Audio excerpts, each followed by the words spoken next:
एक भावनात्मक और रहस्य से भरी कथा। जय श्री राम दोस्तों। रात का अंतिम पहर था। अयोध्या की धरती पर सन्नाटा पसरा था, पर सरयू की लहरें किसी भूले हुए गीत को गुनगुना रही थी। चांद की चांदनी सरयू के जल पर पड़ती तो ऐसा लगता जैसे कोई देवी अपनी करुण आंखों से हजारों वर्षों की पीड़ा कह रही हो। किंतु क्या आपको पता है इस निर्मल बहती नदी को शापित क्यों कहा गया है? क्यों इसे इतना पवित्र मानते हुए भी इसका जल पूजा में अर्पित नहीं किया जाता? और क्या आपने कभी सुना है कि इस नदी का जन्म किसी पहाड़ से नहीं बल्कि स्वयं भगवान विष्णु के आंसुओं से हुआ था? हाँ, ये कोई साधारण कथा नहीं है। ये है उस माँ की कहानी जिसने अपने ही आराध्य को अपने हृदय में समा लिया, जो सहती रही संसार के ताने पर कभी कुछ कहा नहीं। आज वो माँ बोलेगी, आज सरयू मैया की चुप पीड़ा की कथा कहेगी। एक राज जो सदियों से जल में बहता आ रहा है। प्राचीन समय की बात है। वो समय जब सृष्टि के पहिए पर अधर्म का धूल जमने लगा था। धरती डोलने लगी थी अपने ही बोझ से। असुरों के अत्याचार, पाप की लहरें और धर्म की हास चरम सीमा पर था। देवता असमंजस में थे, पृथ्वी माता करहा रही थी। वे सभी पहुंचे वैकुंठ भगवान विष्णु के द्वार।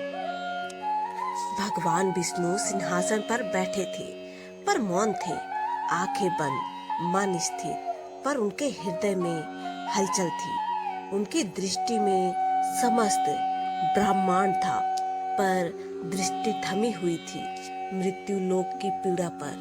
फिर एक क्षण ऐसा आया जब उनकी पलकों ने कांपा और दो अश्रु बिंदु उनके नेत्रों से लुढ़क पड़े। वो आंसू धरती पर गिरे और जहां गिरे वहां से एक जलधारा फूटी, शांत, निर्मल, मधुर संगीत सी बहती हुई। वो कोई साधारण नदी ना थी, वो थी विष्णु की पीड़ा, करुणा और संकल्प का प्रवाह। देवताओं ने देखा, ये कोई गंगा या यमुना नहीं, ये तो सरयू है जो प्रभु के हृदय का टुकड़ा बनकर धरती पर उतरी है। एक भविष्य की माँ जो राम को अपनाएगी। विष्णु मुस्कुराए और बोले, यही सरयू एक दिन मेरी लीला का साक्षी बनेगी। यही नदी मेरे राम रूप को अपने आंचल में समेटेगी और जब मैं पृथ्वी से विदा लूंगा, यही जल मुझे वापस बैकुंठ ले जाएगा। तब से सरयू केवल जल नहीं रही, वो बनी एक माँ, एक मार्ग और एक मोक्ष की धारा। वो न कभी गंगा जैसी प्रसिद्ध हुई, ना यमुना जैसी प्रिय, क्योंकि उसका स्वर करुणा का स्वर था। वो नहीं चाहती थी आरती चढ़ावे, उसे चाहिए था बस श्रद्धा और स्मरण, क्योंकि उसके हृदय में आज भी गूंजते हैं वो क्षण जब एक दिन राम मर्यादा का प्रतीक धीरे धीरे उसके जल में उतरकर विष्णु रूप में लीन हो गए थे।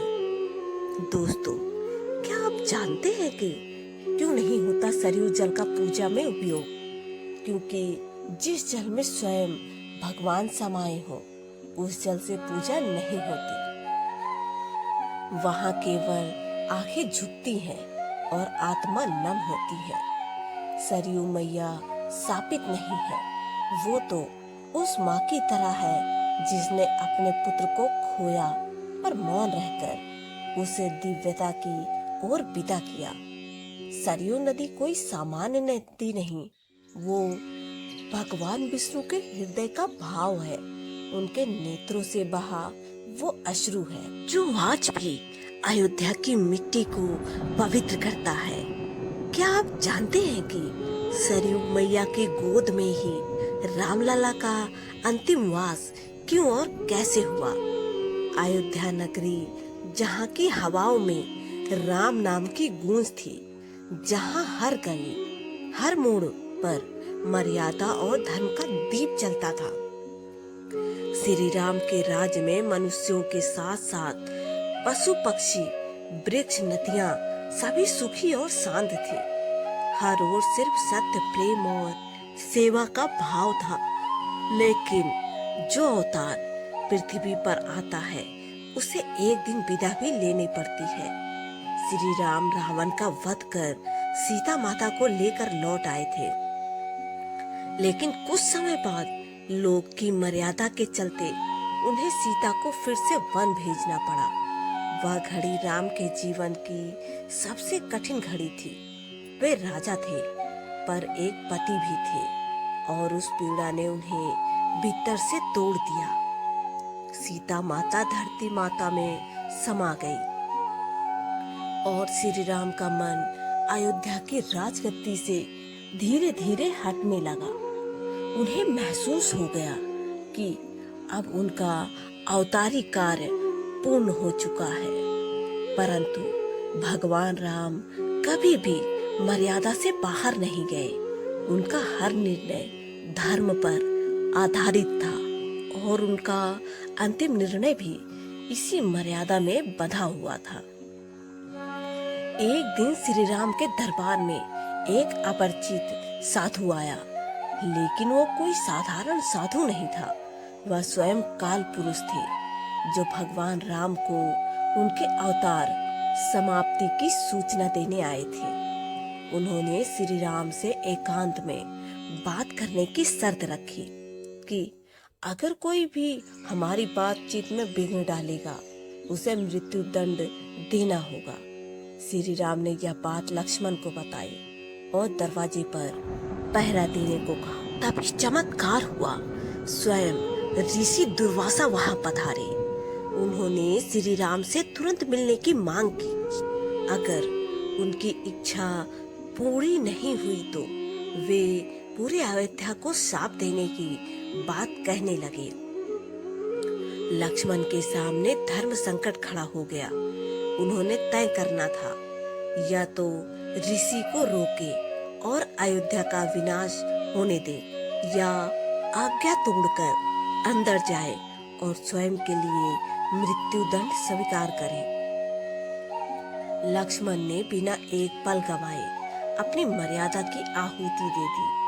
वे अंदर गए और श्री राम को ऋषि दुर्वासा के आगमन की सूचना दी।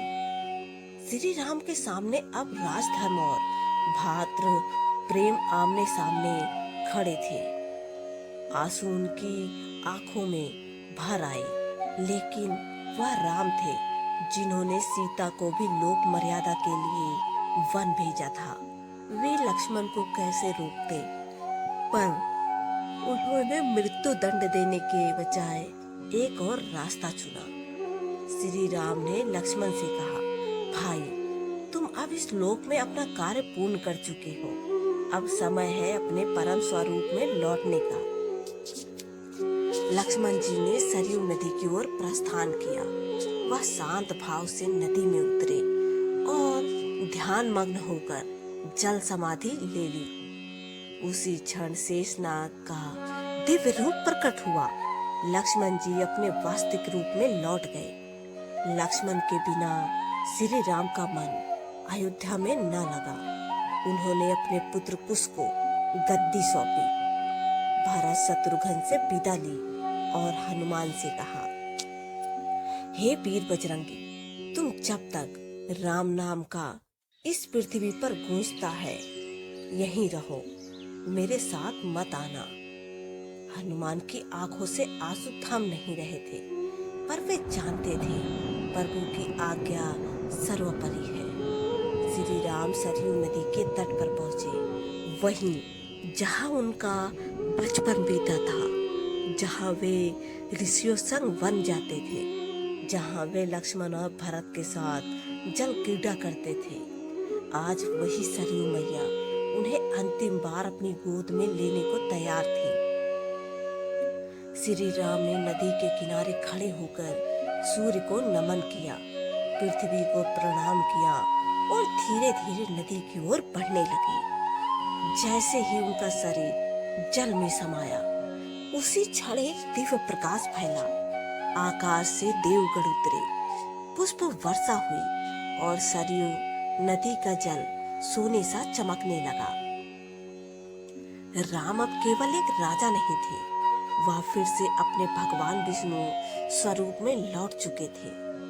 दोस्तों, आइए अब जानते हैं कि सरयू मैया शापित या साक्षी। लोग कहते हैं सरयू मैया शापित है क्योंकि उन्होंने श्री राम और लक्ष्मण को अपने जल में समा लिया।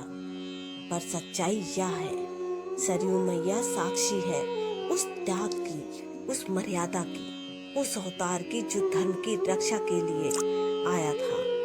आज भी जब सरयू नदी की लहरें किनारे से टकराती है तो ऐसा लगता है मानो वह राम लक्ष्मण के स्पर्श को याद कर भावुक हो जाती है। श्री राम का जीवन केवल एक कथा नहीं, बल्कि एक मार्ग है, मर्यादा, धर्म, त्याग और प्रेम का।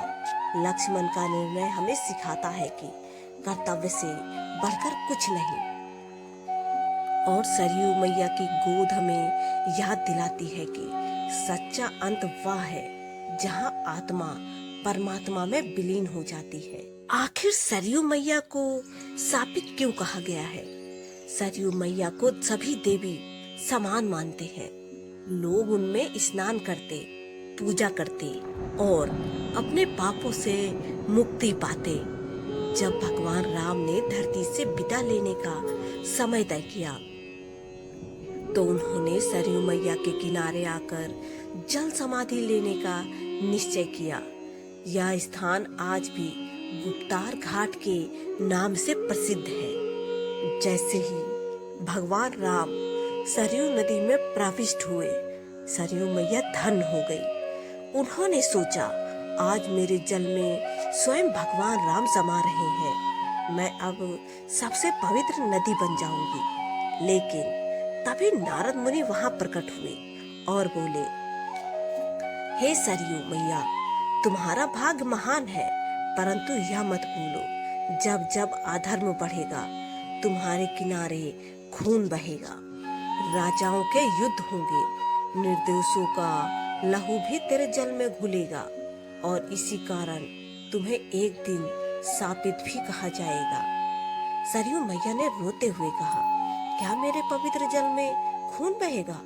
क्या मैं कभी अपवित्र हो जाऊंगी? नारद मुनि ने उत्तर दिया, तुम्हारे जल में श्री राम समाये हैं, इसलिए तुम सदा पूजनीय रहोगी। लेकिन जब जब तुम्हारे किनारे मानवता को ठेस पहुंचेगी, जब निर्दोष बहाए जाएंगे, तो लोग तुम्हें साक्षी मानेंगे और तुम्हारे आंचल में बहा खून तुम्हें शापित कहेगा। समय बीतता गया। राजा हर्षवर्धन से लेकर स्वतंत्रता संग्राम तक कई युद्ध सरयू के किनारे लड़े गए। कुछ निर्दोषों ने भी इसी जल में छलांग लगाई और हर बार सरयू मैया का हृदय भारी हो जाता।